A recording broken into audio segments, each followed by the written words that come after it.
शादी को 2 साल हो गए थे, फिर भी बहू की गोद खाली थी।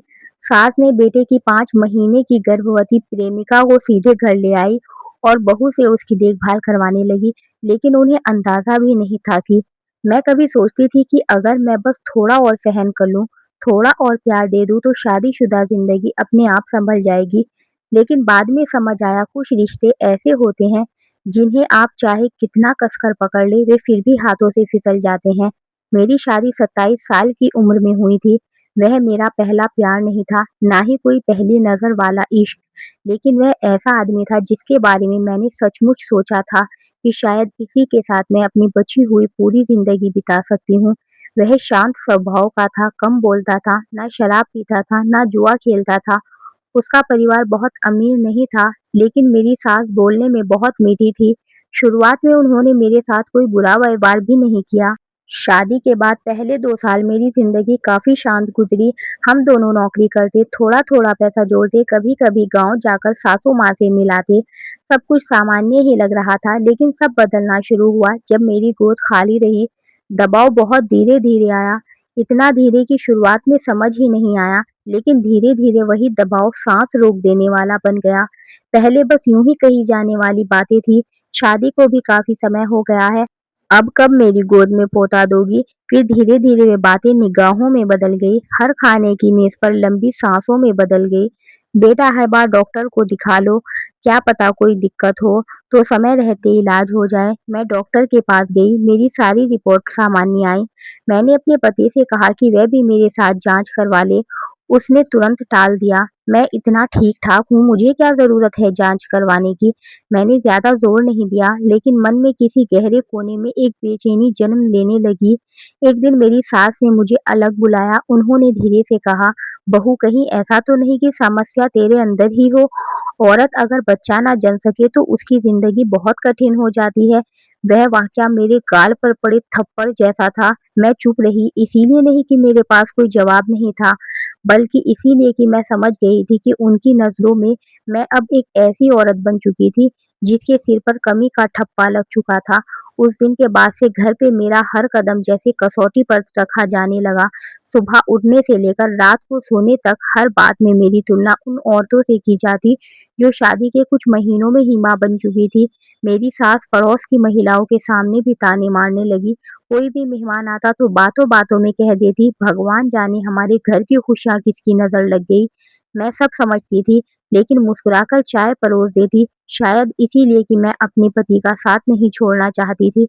मुझे विश्वास था कि वे एक दिन मेरे लिए ज़रूर खड़ा होगा, लेकिन हर बार वह चुप ही रहता। उसकी यही चुप्पी मुझे सबसे ज़्यादा तोड़ती थी। एक रात मैंने उससे रोते हुए कहा, "अगर मेरी रिपोर्ट ठीक है तो तुम भी एक बार टेस्ट करा लो, कम से कम हमें सच्चाई तो पता चलेगी।" उसने गुस्से में मेरा हाथ झटक दिया, "तुम कहना क्या चाहती हो, कमी मुझ में है?" मैं डर गई और फिर कभी उससे इस बारे में बात नहीं की। कुछ दिनों बाद वह अक्सर देर से घर आने लगा। मोबाइल हमेशा रॉक रहने लगा। मेरे पूछने पर कह देता, ऑफिस का काम है। मैं शक तो करती थी, लेकिन मेरे पास कोई सबूत नहीं था। फिर एक सुबह ऐसा हुआ जिसने मेरी पूरी ज़िंदगी बदल दी। दरवाजे पर गाड़ी रुकी, मेरी सास उतरी और उनके साथ एक जवान लड़की थी, जिसकी मांग में सिंदूर नहीं था, लेकिन उसका 5 महीने का गर्भ साफ दिखाई दे रहा था। मैं हैरान होकर उन्हें देखती रह गई। सास ने अंदर आते ही कहा, "बहू इसका सामान अंदर रखवा दे, आज से यह यहीं रहेगी।" मैंने घबराकर पूछा, "लेकिन ये कौन है?" सास ने बिना किसी झिझक के जवाब दिया, "ये मेरे बेटे की प्रेमिका है, इसके पेट में हमारे खानदान का वारिस पल रहा है। तू हमें औलाद नहीं दे सकी, इसीलिए अब यही इस घर की बहू बनेगी।" मेरे कानों में जैसे तेज धमाका हुआ, मैं वहीं पत्थर की तरह खड़ी रह गई। तभी मेरा पति अंदर आया, उसने मेरी तरफ एक बार भी नहीं देखा। उसकी खामोशी ही इस बात का सबूत थी कि उसे सब पहले से पता था। मेरी सास ने फिर कहा, "और सुन, जब तक बच्चा पैदा नहीं हो जाता, इसकी देखभाल तू करेगी। खाना, दवाई, आराम, किसी चीज़ की कमी नहीं होनी चाहिए। आखिर इसके पेट में हमारे खानदान का चिराग पल रहा है।" उस पल मेरा दिल पूरी तरह टूट चुका था, लेकिन मेरी आँखों से एक भी आँसू नहीं निकला। शायद इसीलिए कि दर्द अपनी आखिरी हद पार कर चुका था। मैंने बिना कुछ कहे उस लड़की का सामान कमरे में रख दिया। अगले कई दिनों तक मैं उसी की देखभाल करती रही। समय पर खाना देती, दवाइयाँ देती, डॉक्टर के पास लेकर जाती।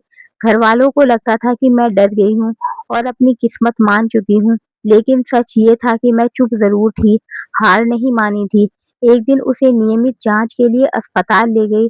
डॉक्टर ने उसकी फाइल देखते हुए मुझसे कुछ सवाल किए। बातों-बातों में जब उन्हें पता चला कि मैं उसी आदमी की पत्नी हूँ, तो उनके चेहरे पर हैरानी आ गई। उन्होंने मुझे अकेले कमरे में बुलाया और धीरे से पूछा, "क्या आपको अपने पति की मेडिकल रिपोर्ट के बारे में कुछ पता है?" मैंने मना कर दिया। डॉक्टर ने गहरी सांस लेकर कहा, "कुछ महीने पहले आपके पति यहीं जांच कराने आए थे। रिपोर्ट में साफ लिखा है कि वे प्राकृतिक रूप से कभी पिता नहीं बन सकते।" मुझे लगा जैसे मेरे पैरों तले जमीन खिसक गई हो। 2 साल से जिस बात के लिए मुझे अपमानित किया जा रहा था, जिसकी वजह से मुझे बांझ कहा जा रहा था, उसका कारण मैं थी ही नहीं। मैंने कानूनी प्रक्रिया के तहत अपनी और अपने पति की रिपोर्ट की प्रतियां हासिल की। उसके बाद मैंने एक निजी जासूस की मदद ली। कुछ ही दिनों में सच्चाई सामने आ गई। जिस लड़की को मेरे पति अपनी प्रेमिका बताकर घर लाए थे, वे पहले से किसी दूसरे युवक से प्रेम करती थी और उसके पेट में पल रहा बच्चा भी उसी का था। मेरे पति और सास ने समाज की नज़रों में मुझे बदनाम करके दूसरी शादी का रास्ता आसान बनाने के लिए यह पूरा नाटक रचा था। उन्हें लगा था कि मैं चुपचाप सब सहती रहूंगी और एक दिन खुद ही इस घर से चली जाऊंगी, लेकिन इस बार उनकी चाल उन्हीं पर भारी पड़ने वाली थी। कुछ दिनों बाद घर में उस लड़की की गोद भराई का बड़ा कार्यक्रम रखा गया। रिश्तेदार, पड़ोसी और जान पहचान वाले सभी बुलाए गए। मेरी सास गर्व से सबको बता रही थी कि आखिर उनके घर का वारिस आने वाला है। तभी मैं तैयार होकर हॉल में पहुंची। मेरे हाथ में एक मोटी फाइल थी। मैंने सबके सामने मुस्कुराते हुए कहा, "आज इस खुशी के मौके पर मैं भी आप सबको एक सच्चाई बताना चाहती हूँ।" पूरा हॉल शांत हो गया। मैंने सबसे पहले अपने पति की मेडिकल रिपोर्ट सबके सामने रख दी, फिर निजी जासूस द्वारा जुटाए गए सबूत दिखाए, जिनमें उस लड़की की उसके असली प्रेमी के साथ तस्वीरें, फोन रिकॉर्ड और बच्चे के पिता से जुड़े प्रमाण मौजूद थे। सबकी आंखें फटी रह गई। मेरी सास के हाथ कांपने लगे। मेरे पति के चेहरे का रंग उड़ चुका था। तभी वह गर्भवती लड़की भी रोते हुए बोली, "मुझे पैसों का लालच देकर इस झूठ में शामिल किया गया था। कहा गया था कि बच्चे को उनका नाम मिल जाएगा और मुझे भी आराम की जिंदगी मिलेगी।" उसकी बात सुनते ही रिश्तेदारों में हंगामा मच गया। सभी लोग मेरी सास और पति को धिक्कारने लगे। मैंने उनकी तरफ देखकर कहा, "जिस औरत को तुम 2 साल तक बाँझ कहकर अपमानित करते रहे, कमी उसमें नहीं थी, कमी तुम्हारे बेटे में थी और इससे भी बड़ी कमी तुम लोगों की सोच में थी। जिस बच्चे को तुम अपने खानदान का वारिस बताकर मेरा सिर झुकाना चाहते थे, वह तुम्हारे बेटे का था ही नहीं।" इतना कहकर मैंने तलाक के कागज उनके सामने रख दिए और बोली, "जिस घर में औरत की इज्जत उसकी कोख से तय होती है, वहाँ रहना मेरे आत्मसम्मान का अपमान है। आज मैं इस घर से नहीं, तुम्हारी सोच से रिश्ता तोड़ रही हूँ।" मैं सिर ऊंचा करके उस घर से बाहर निकल गई।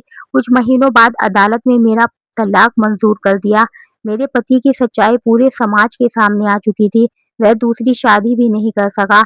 जिस लड़की को घर लाया था, वह अपने असली प्रेमी के पास चली गई। सास, जो पोते के घमंड में मेरी जिंदगी बर्बाद करना चाहती थी, आखिर में अकेली रह गई।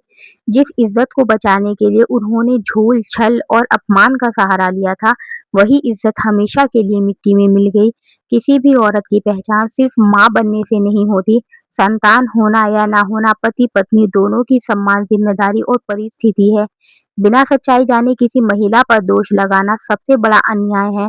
झूठ कुछ समय के लिए जीत सकता है, लेकिन अंत में सच ही इंसाफ दिलाता है और आत्मसम्मान से बढ़कर इस दुनिया में कोई रिश्ता नहीं होता। कहानी पसंद आई है तो वीडियो को लाइक करें, चैनल को सब्सक्राइब करें और मिलते हैं एक नई कहानी के साथ।